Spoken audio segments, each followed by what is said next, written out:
Quiero presentarle a todos los venezolanos los integrantes de nuestro equipo económico. Son venezolanos de bien, con una larga trayectoria académica, especialistas en sus áreas y un gran reconocimiento dentro y fuera de Venezuela. Nosotros asumimos el compromiso de superar la pobreza, dejar atrás la pobreza en Venezuela. Para eso necesitamos poner a nuestro país a crecer, nuestro país a producir. Para que esto ocurra necesitamos traer enormes inversiones a Venezuela que generen millones de empleos. Y eso solo es posible si logramos generar confianza en nuestro país. Y la confianza es producto de tener tres cosas: Estado de Derecho, es decir, reglas claras, un plan ambicioso, realista, que se compromete con la estabilización expansiva de nuestra economía y, en tercer lugar, un gran equipo. Un equipo integrado por los mejores, por gente talentosa, por gente honesta y equipos que estamos en este momento en pleno crecimiento e incorporando y nutriendo con más y más especialistas y con ideas de venezolanos que estamos dentro y fuera del país. María Corina, es un privilegio verdaderamente acompañarte en esta lucha extraordinaria que estás llevando hace tantos años. Y quiero decirte que a pesar de la debacle social y económica que padece Venezuela, hay esperanza de un futuro próspero y de oportunidades para todos los venezolanos. El país puede rectificar el rumbo con las políticas adecuadas. Se debe empezar por estabilizar la situación de caos económico y social y simultáneamente crecer a tasas elevadas. Por eso nos gusta hablar de estabilización expansiva. Para que esto suceda, aparte de la necesaria estabilización fiscal y monetaria que tiene que acabar con la hiperinflación y con la terrible pobreza que existe en el país, se debe emprender un programa sostenido de inversión pública y privada masiva en infraestructura, bienes públicos, salud, educación, entre tantas otras cosas que son necesarias, como por ejemplo el tema de agua, que es imprescindible en Venezuela y que es una vergüenza, de verdad, que estemos en la situación que estamos con la calidad de nuestra agua. El efecto que esto tendrá es lo que a nosotros nos gusta decir los economistas como de generación de demanda agregada de corto plazo, que no significa otra cosa de que el estímulo y la actividad de la economía de corto plazo. Pero más importante que eso es el incremento de la productividad de mediano y largo plazo que generarán todas estas inversiones que serán los propulsores principales del crecimiento sostenible del país. En la medida en que se incremente el crecimiento, se destruirá masivamente pobreza y se creará una amplia y próspera clase media. Esta visión requerirá el restablecimiento de las garantías económicas y sociales necesarias para dar confianza a los inversionistas privados, nacionales e internacionales. No se puede invertir con la amenaza de una permanente expropiación para los empresarios. Igualmente se requerirá restablecer el crédito internacional de la República y la consecución de financiamiento abundante de los organismos internacionales en los que Venezuela necesariamente debe reinsertarse. Quiero decirte con esto que el mensaje es de optimismo, de posibilidades y efectivamente, como ya tú lo dijiste, de un plan ambicioso pero realista. Podemos hacerlo. Primero que nada, quiero darte las gracias, María Corina, por invitarme a formar parte de tu equipo económico, lo cual para mí es un orgullo hacerlo con las propuestas que tú estás liderando y con el equipo de colegas que nos acompañan.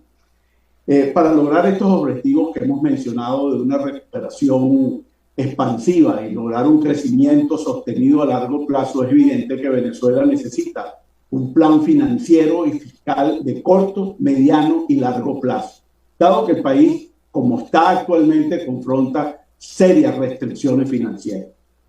Para lograr esto, evidentemente que el objetivo tiene que ser alcanzar un crecimiento acelerado, sostenido y sostenible en el tiempo.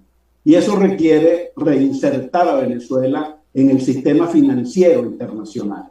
Eso pasa por empezar a retomar las relaciones con el Fondo Monetario Internacional por una razón muy simple, porque Venezuela viene de un enorme desorden financiero y económico con una deuda externa que el gobierno no paga desde el año 2007 no solamente de acreedores privados, sino con organismos financieros internacionales como el Banco Interamericano de Desarrollo, la CAF, y muchas agencias oficiales de gobierno de países desarrollados, agencias de cooperación y de desarrollo internacional.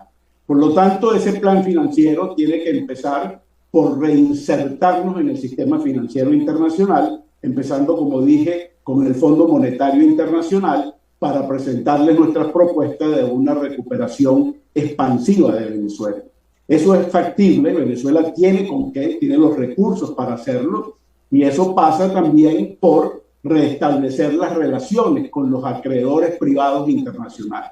Venezuela tiene una deuda de aproximadamente 160.000 millones de dólares, que está creciendo de manera exponencial porque el gobierno ni siquiera paga los intereses de esa deuda, los cuales se van acumulando, además de las costas procesales, por una enorme cantidad de juicios que tenemos en los tribunales internacionales, porque somos percibidos como un país maula. Y eso hay que ponerlo en orden. Venezuela tiene con qué hacer eso. También hay que honrar la deuda con los trabajadores, que en primer lugar, con la inflación alta y los 3 años que tuvimos de hiperinflación, las prestaciones sociales, el salario y sobre todo las pensiones fueron expropiadas mediante esos niveles de inflación. Y eso explica en buena medida los niveles de pobreza en Venezuela. Hay que honrar también esa deuda con los trabajadores y recuperar el sistema de seguridad social para que la gente pueda pensar que va a tener una vejez digna con una pensión digna y decente. ¿Cómo vamos a lograr esto? Lo primero que tenemos que hacer es, obviamente, entrar en contacto con los organismos internacionales, los organismos financieros, el Fondo Monetario, el Banco Mundial, el Banco Interamericano de Desarrollo, la CAF, para financiar un programa de inversiones en infraestructura pública y en general en los servicios de educación y salud, de manera que el bienestar de la población mejore lo más pronto posible. Y en segundo lugar, es evidente que tenemos que sentarnos con los acreedores de la deuda financiera privada, tener con ellos un diálogo constructivo y ofrecerles que esa deuda se reestructure para que sea sostenible en el largo plazo para Venezuela. Y para ello los vamos a invitar que apuesten con nosotros la recuperación de Venezuela. Y eso lo vamos a hacer mediante un programa de intercambio de deuda por acciones en las empresas que vayan a ser sometidas a un proceso masivo de privatización, incluyendo al sector petrolero, pero toda una infinidad de sectores que fueron víctimas de expropiaciones, confiscaciones de empresas privadas. A quienes les fueron confiscados sus propiedades se les debe devolver simple y llanamente para restituir los derechos de propiedad, porque fueron robados de esas propiedades. Un gobierno serio no hace eso. Un gobierno digno y que se respete a sí mismo y que respete al país y a sus ciudadanos no puede andar como un gobierno maula en el mundo. A quienes fueron expropiados y no compensados, esos activos se les van a devolver para que apuesten con nosotros a la recuperación de Venezuela y esos activos rápidamente se revaloricen. De esa manera vamos a disminuir una parte importante de la deuda. Y la otra es que la deuda se tiene que reestructurar de manera que sea sostenible en el largo plazo, fiscal y financieramente, pero que le dé a esos acreedores no un castigo, sino la posibilidad de revalorizar esas acreencias por la recuperación acelerada y sostenida de la economía venezolana. Para mí es un orgullo estar con profesionales que respeto, aprecio desde hace mucho tiempo, como los que están en este equipo económico que se congrega alrededor del proyecto que lidera María Corina. María Corina, te quiero decir que estás haciendo una labor inmensa que hay que reconocer, de reunir gente de todas las procedencias profesionales e intelectuales para la tarea que te toca en el próximo futuro, que es la reconstrucción de Venezuela. El Estado venezolano está destruido. Sabes bien que cuando llegues a la presidencia de la República, no se trata solo de reformar el Estado, sino de reconstruirlo. Esto significa crear un Estado de tamaño óptimo, con instituciones funcionales y aptas para cumplir su misión, robusto pero no inmenso.